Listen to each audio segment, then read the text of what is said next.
the GTM Playroom. Today, I'm joined by Monica Feid, the co-founder of Thandeli. Monica has spent over 30 years at the intersection of impactful storytelling and strategic franchise growth, building a really big marketing powerhouse that doesn't just generate buzz, they drive a lot of lead generation and brand authority for brands like Gold's Gym, the Joint Chiropractic, and Neighborly. Monica, welcome to the show. Thank you. Wow, that was a mouthful. I'm very impressed with how you described me. I hope I live up to everything. Yeah, Monica, I wanted to kind of dive straight in. So you guys operate at this crossroads between traditional PR and media and what we call kind of modern disruptive digital lead generation. I wanted to kind of understand how you kind of started Thandeli and what was the original go-to-market motion or kind of sales and marketing motion that made you your first million in revenue? Great question, Ben. And I probably would have to take a step back and talk about our formative years as just a PR agency. We were a PR marketing agency that mostly handled media relations. But if you look at our roster today, we have a lot of platform companies. Private equity has taken franchise clients and built umbrella companies and added more brands to the stable. You mentioned Neighborly. And being on the vendor side, the supplier side, the agency of record that went out and shared the news of that growth, we also had a front row seat to how they grew, using shared services and growing multiple brands across the country and around the world. And we kind of took it and made our own playbook because we had one tool in the marketing toolbox and we were looking for more tools. And that's where we graduated, like after we became $1 million agency and wanted to springboard to that next level. We grew several fold when we did our own acquisition and became a platform company of sorts, acquiring a like-minded agency that also operated in franchise support with other services. So now we call ourselves a full-service franchise marketing agency. So, I mean, I guess it's a very non-traditional model of growth for the early stages. Was there any kind of unfair advantage or any kind of insights that you had which kind of shaped how you effectively sell today? Well, I want to say that our happiest moments are when clients tell us we used to have 3 agencies, now we have 1. So that's kind of our unfair advantage in the marketplace, where we have more tools in the toolbox and become that full service firm. We acquired an agency that then added podcast production.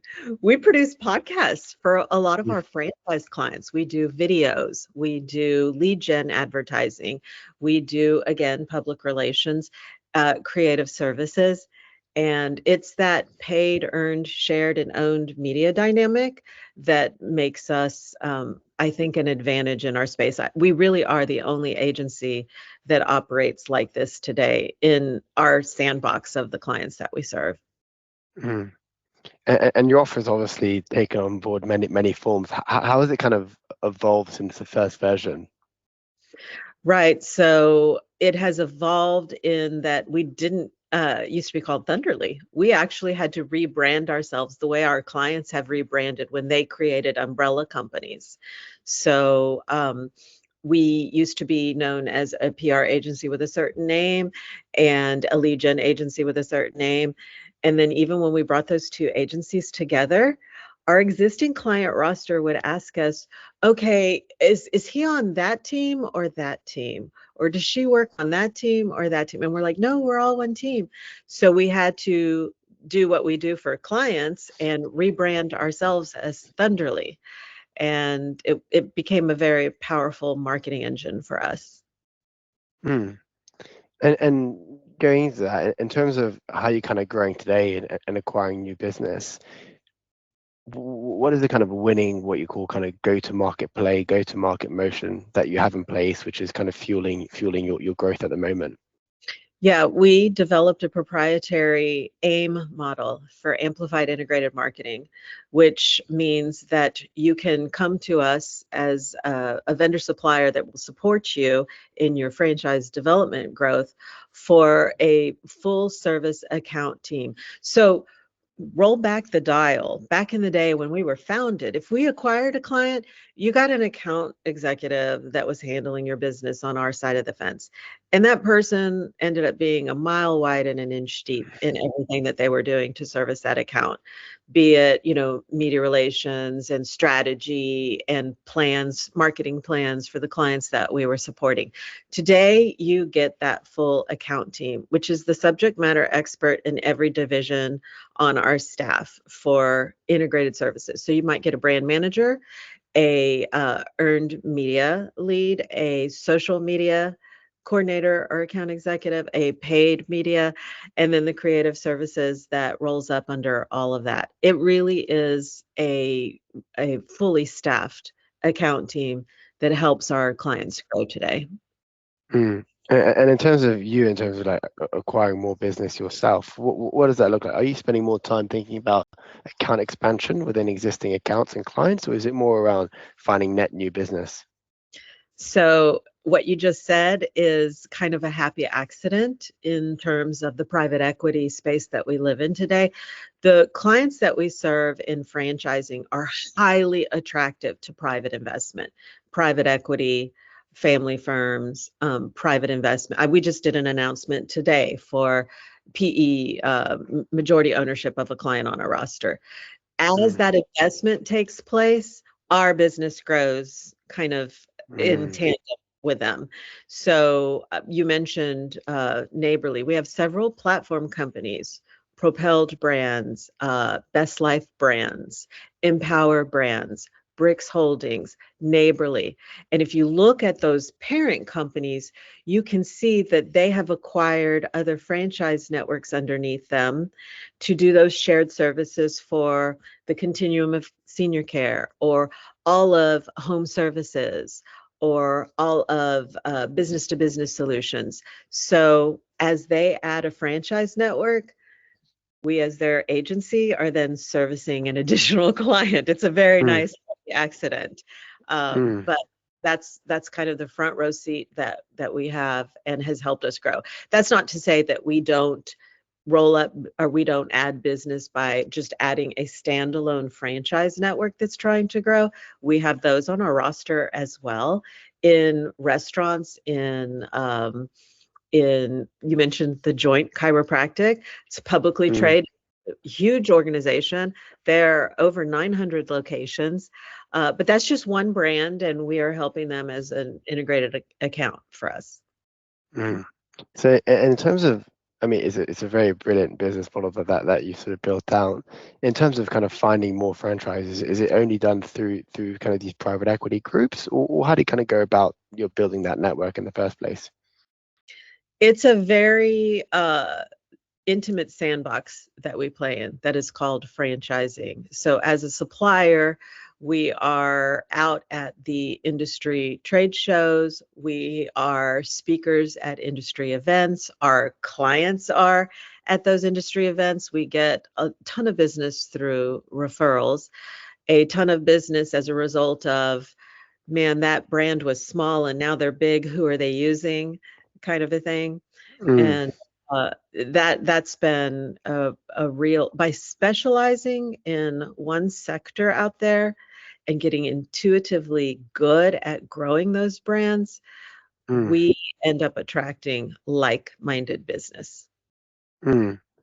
That's really interesting, because I think a lot of people, perhaps early on in their days, they might try and serve everyone, right? But if you try and Right. serve everyone, you end up serving no one. So how did you kind of narrow in your focus on one, what you call ICP, and what was the kind of strategic rationale which motivated that decision making? Well, I can't take credit for that. I was a Ben, I've been a storyteller my whole life. I just didn't Hmm. know I was going to end up in franchising. And I went to work for an agency that was their specialty. They serviced the franchise community. And my boss, after almost 5 years, became my business partner. And then we opened our own agency together. And that was just the natural swim lane that we were in. And I will say it's been a happy accident to service franchising, because regardless of the economic swings, franchising is so strong and resilient and perseveres in a way that other businesses and industries might have a harder go. So it is just the most beautiful business model. It Mm, also is its own Achilles heel, mm, because a lot of people think of franchising and they think of McDonald's or they think of just fast. mm, It lives in many iterations, and we've had clients over the years in so many different industries.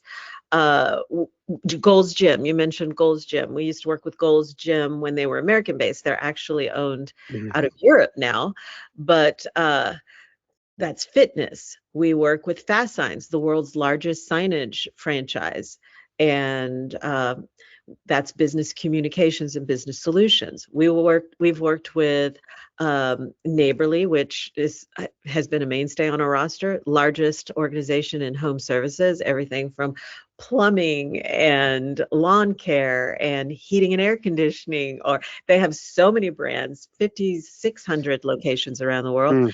But again, the common thread is the franchise business model. And it's just been a blessing to be in this space and serve those communities. Mm. You did. I'm going to pick up on what you said about there being an Achilles heel.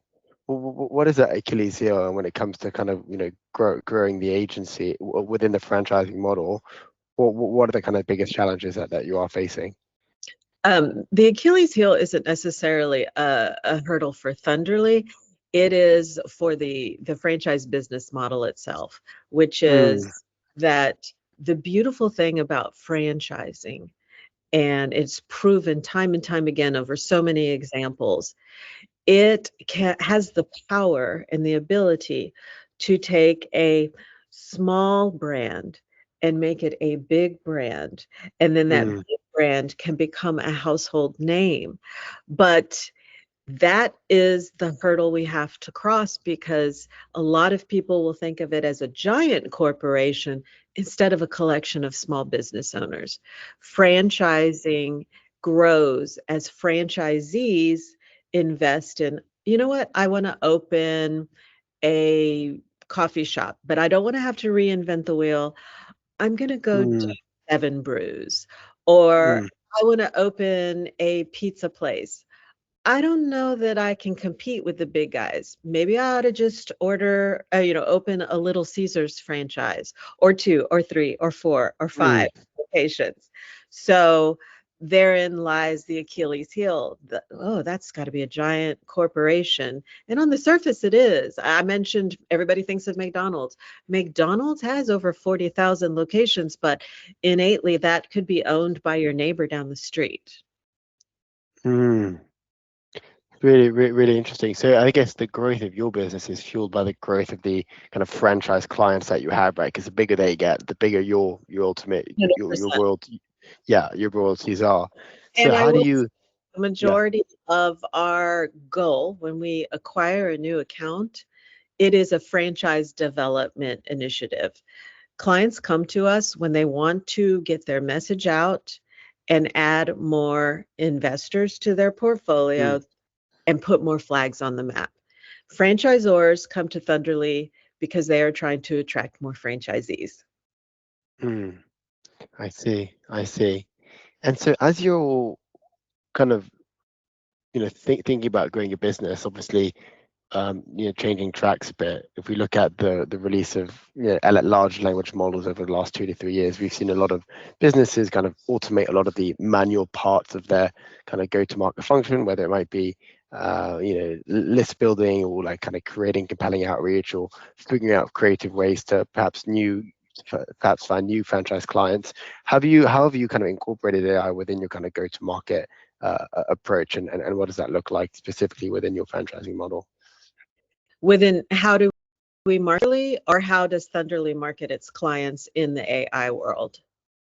Yeah, how have you sort of taken AI to kind of use that with your kind of client base? So we live in a world today, Ben, where people don't Google things and click on links, right?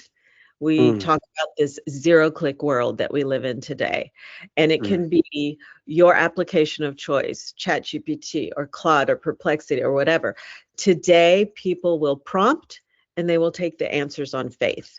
And you've heard all about hallucinations out there, that the AI, the large language models are feeding you what you want to hear, and then they will continue to perpetuate and elevate those answers that resonate with you as the user, correct? And so what we need to do for our clients is make sure they show up in those answers. And that is why the AIM model that we offer integrated clients on our roster is taking all of those things and elevating the same message. In other words, dial back before the world that we live in, and a client might hire a video agency to do videos, and a lead gen agency to do digital ads, and a PR agency to handle media relations. And they're all given the same task: help us grow our franchise networks to more locations. But none of those agencies talk to each other on a regular basis, and yet they all have the same goal. So the way Thunderly lives today is putting all of those services under one roof, so that we are elevating the same message through earned media, paid media, owned media, shared media. And therein lies the secret to showing up with LLMs today. And it's all about consistency and relevance. And otherwise, those messages are actually working together against one another instead of together to try to elevate those messages and show up in answers. Mm. Does that make sense? Yes. So I guess you're talking about kind of so, yes, what do you call it? Okay, SAO, which is search engine operation within LLMs, and kind of helping to improve that as a product. Are you kind of using that when it comes to finding new kind of franchises for your radar? Are you kind of using that to stem beyond your kind of referral network in kind of a marketing motion for yourself, or not really? It's just more on the kind of product side. It's more on the product side. The way that we're growing Thunderly today, again, is through also the PE environment that's growing our own roster as we speak. But it's also, I have to say, we don't work with emerging brands. In other words, every year there are new franchisors that want to go from 0 to 100 locations. They don't necessarily have a budget for Thunderly, but we work with established brands. And because we as a business have been specializing in this industry and serving this customer base for going on 27 years, there is a known quantity out there in terms of they already know who we are and what we do. And it's a matter of now adding the AIM model to their franchise development function. Interesting. And kind of looking towards the future, as you've kind of consolidated all these services, you're being at the cutting edge of incorporating AI within your portfolio. What is the kind of next milestone you're looking to, the next kind of growth milestone that you're looking to target? So we want to triple in size in terms of revenue, but you mentioned AI, and that's the secret. How do we incorporate AI into our own activities so that we can grow revenue and not necessarily top out in salaries and people and headcount?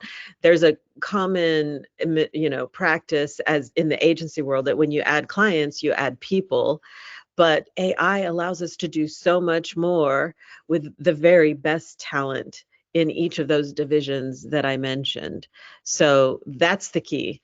It's a little bit of a we're building the plane as we're flying it kind of a thing. But everybody is upping their level in terms of skills and talents and using AI to their advantage, but necessarily not you had somebody on your show, Ben, who was like a 0 employee business. Like he wanted to automate everything and not have to pay out a bunch of salaries, right?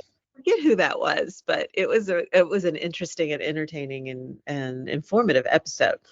To some degree, our people are getting better at what they do and doing more with just less headcount as an agency. So we have about 30 people today. And again, I mentioned we're a remote agency, but it is figuring out how we deliver the very best work with the very best people, instead of, oh, we added an account, we have to hire another very entry level and train them up. Mm. And when you think about your team, and I mean, the way we kind of think about AI is what it helps people to do is do their best work, right? Instead of having to do manual data entry or kind of boring stuff, which you get your people to be as strategic as possible, leveraging these tools for them. If you look at your business, where's the biggest amount of bloat that you actually want AI to kind of come in and chop away at? It needs to help with ideation and help people to do their jobs better, but it doesn't replace those people entirely. Because again, we are storytellers, and there's so much AI slop out there that's so evident when you see it. And I like to think that the more technology advances, the more we need to lean into our human advantage as well. I mean, a lot of our business grows because of human relationships and the people that we know at the highest levels, as Mm. thought leaders ourselves, working with thought leaders in those organizations.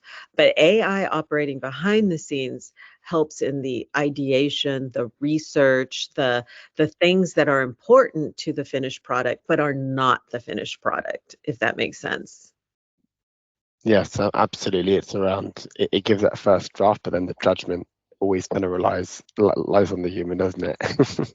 Yeah, that's why you talk about hallucinations and inaccurate things that live out there in the world. We want to be truthful and transparent and honest, and fact check us at every step, because we only want to tell true stories. And that's the beautiful thing of this business that we're in.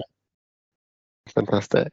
And Monica, you mentioned in terms of moving forwards, you mentioned kind of Perplexity, Claude, ChatGPT. What are there any kind of tools that you currently embedded, like within your business at a marketing perspective to kind of drive your growth or not?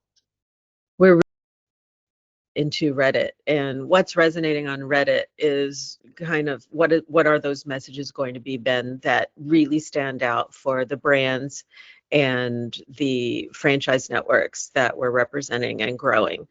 And then I will say, everything about our business is so important on LinkedIn, and social listening there is it's also where a lot of Mm, investors are looking to make their next investment. mm, So there's a I hasten to say, when you doom scroll LinkedIn today, it's like, I don't want to know everything that a lot of people are saying. I really want the business messages to land in the right way with the right audience. And so we're very intuitive in social listening there as well. And you know what's funny? Our social media division is also one of the most powerful divisions in terms of delivering for thought leadership, right? So, marketing for brands and kind of what can be automated out there, that's all great. But the CEO is one of the strongest faces of the business, the marketers of their brands that I know. Chief marketing officers, chief development officers, chief operating officers, CEOs, and thought leadership that they're driving is incredibly powerful. So the more that you mm, can get the blanket message out there, the more they can tell the human story with it. People follow people more than they follow brands, and I mm. think why thought leadership in our social media division is such a powerful force. Be it, their own written content, the podcasts that they're on and how they share that, the videos that they tape or that we amplify for them. That content is just volumes ahead of the game. Mm. And when it comes to social listening, how are you? Because obviously there are so many signals, I guess you could keep abreast of. How are you going about as a team, kind of keeping track of all these signals that exist on LinkedIn?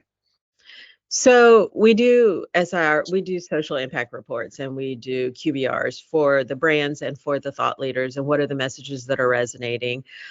We even, as on the PR side, we have Muckrack, so you can see share of voice of how this brand is resonating out there in the world in earned media versus the competitors in that space. Or you can measure for how many times this thought leader is being quoted and how that is landing out there in the world versus others in their space. And so seeing that measurement is a great regular task to seeing what are the messages that are sticking, what do we need to do more of, what does the public at large not even care about that we can take off the table.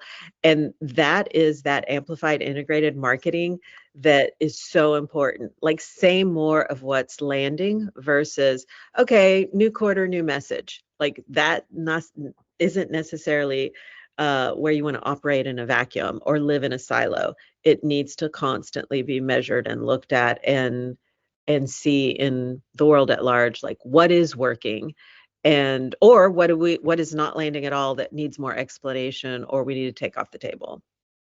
Brilliant. Thank you very much, Monica, for that. Really, really insightful there. As you look forward to the rest of the year, what is the kind of number one thing that you're focused on as a business? And what is if I had to have a conversation with you in 12 months' time, what would you say is the number one thing that you are, future Monica has tasked, 30th of April Monica to do? So the number one thing is educating our clients on the full toolbox of Thunderly well in advance of them going to their budget meeting. So, they get to third quarter, beginning of fourth quarter, and they are already developing their budget for the next calendar year or fiscal year. If a client is operating off a different fiscal year, we're very aware of that. And when they need to go to their budget meetings, so that they will think in terms of economies of scale when utilizing all of the services that Thunderly brings to the table versus, remember what I was saying about traditionally they might hire an agency that specializes just in video or just in lead gen ads or just in PR versus a full service franchise marketing agency that could do all those things and do it together. My goal is that our clients later on this year don't have to go to their chief financial officer and say, hat in hand, I need this budget for this agency, this budget for that agency, but rather I need Thunderly to do all of these things, and this is what we're going to budget. That is my goal. Wow. And how are you going to go about achieving that, Monica? I'm going to share this podcast. No, we're regularly putting out content with one goal in mind, Ben, which is teaching our own client roster and the prospects in this swim lane that is franchising about the amplified integrated marketing model that we have. If people can understand and see and learn and hear over and over again, what is it that you have to hear it 7 times before it sticks? If they know about AIM and Thunderly in the same sentence, we have done our job. But we can't be the cobblers with no shoes. We have to be the marketing agency that does great marketing for ourselves as Thunderly and educates people to everything that we can do. Brilliant. And that great marketing, what does that look like for you? Well, we have our own podcast. We do our own social media videos. We do our own videos. We do our own lead gen. We do our own thought leadership. Actually, that was a really good lesson. I spent so much time promoting clients in that PR realm, hoping the media would tell their story or encouraging the thought leader to tell his or her story. And yet I had a front row seat to see all these great things. And as Monica Feid, I wasn't being a thought leader for Thunderly, if that makes sense. And so on a regular basis, I'm not waiting for that story to get out there through other channels. I'm telling it myself because I'm a supplier that is elevating the message for them. And you can go to my LinkedIn, and there's probably 80 LinkedIn articles I've published relative to clients that we serve and how we serve them or what I'm witnessing in the industry. And so I'm very much more intentional about that for the agency. And in terms of when it comes to lead generation, for example, what does that look like there? Explain that, Ben. Yeah. In terms of what your kind of growth ambitions are, in terms of your clients having a better understanding of your suite of portfolios, uh, how are you kind of viewing kind of lead generation through that same perspective of making sure you're going out as a, yeah. Sure, sure. We have a very target brand persona of who makes a good lead for Thunderly. It tends to be in restaurants, obviously. A lot of people think of restaurants when they think of franchising, home services, and I will say health and wellness. So, fitness, the Joint Chiropractic, those kinds of industries. And every year, the International Franchise Association in Washington, D.C. comes out with an economic forecast, and it will talk about where the growth exists, what industries, at what percent, how many locations, franchise locations will we expect to add in a given year. And our sweet spot tends to be the growth vehicles that Fran Data and the International Franchise Association are outlining as well. So we play in a very healthy and robust space. Brilliant.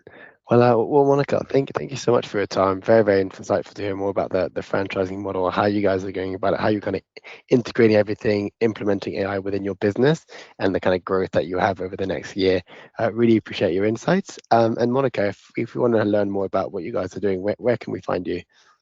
You can go to thunderlymarketing.com, THUNDERLY marketing.com, or you can look for me on LinkedIn, Monica Feid, F as in Frank, EID. Brilliant. Well,